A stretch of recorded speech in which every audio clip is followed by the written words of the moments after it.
పెద్దపల్లి జిల్లా గోదావరిఖని గాంధీ చౌరస్తాలో ఓ చిరు వ్యాపారి కుటుంబం నిరసనకు దిగింది. రోడ్డు వెడల్పులో భాగంగా సిరిశెట్టి మల్లేష్ లలితలకు చెందిన షాపును అధికారులు కూల్చివేశారు. అన్ని పర్మిషన్లు ఉన్నప్పటికీ షాపును కూల్చివేశారంటూ మల్లేష్ కుటుంబ సభ్యులు బిల్డింగ్ శిథిలాల మధ్య బైఠాయించి నిరసన తెలిపారు. అప్పులు చేసి కట్టుకున్న షాపును కూల్చివేయడంతో బాధితులు కన్నీరు మున్నీరుగా విలపిస్తున్నారు.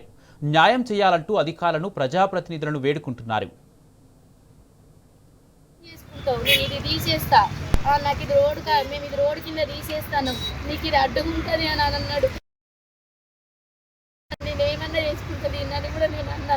అంటే నువ్వు ఉంటావా, ఉంచుకో, ఏం చేసుకుంటావో చేసుకోండి, నేను ఏ టైం అయినా తీసేస్తానని ఆయన ఆ అబ్బాయి అనుకుంటే వెళ్ళిపోయాడు. సరే మేము భయకపోతే రాత్రి పర్వేదాకు ఇక్కడనే కూర్చున్నాము. చీకట్లో అందరు చూసి నైట్ నిన్న చలికి వచ్చి చలిలో నిన్న పొద్దున్న నుంచి ఉన్నాం కదా. అది నైట్ 10 గంటలకి ఇంటికి పోయి పడుకొని తెల్లారి 7 గంటలకు లేచేసరికి ఈ పరిస్థితి ఉన్నది. మేము ఎక్కడ బ్రతుకుతామో, మేము ఎవరికి ఏం అన్యాయం చేసి బయట నుంచి వేరే వ్యక్తులు వచ్చి మమ్మల్ని బెదిరించి ఇది మాత్రం మీరు ఏం చేసుకుంటారు, తీసేయరు, మీకు ఎమ్మెల్యే గారు సపోర్ట్ ఇస్తారు అని ఎవరో వచ్చి చెప్తున్నారు. మాకు ఎమ్మెల్యే గారు కూడా చెప్పలేదు, ఆయన చేపించారని మేము అంటలేము. ఎవరో వచ్చి చెప్తున్నారు, వాళ్ళు బెదిరించిపోతున్నారు మమ్మల్ని.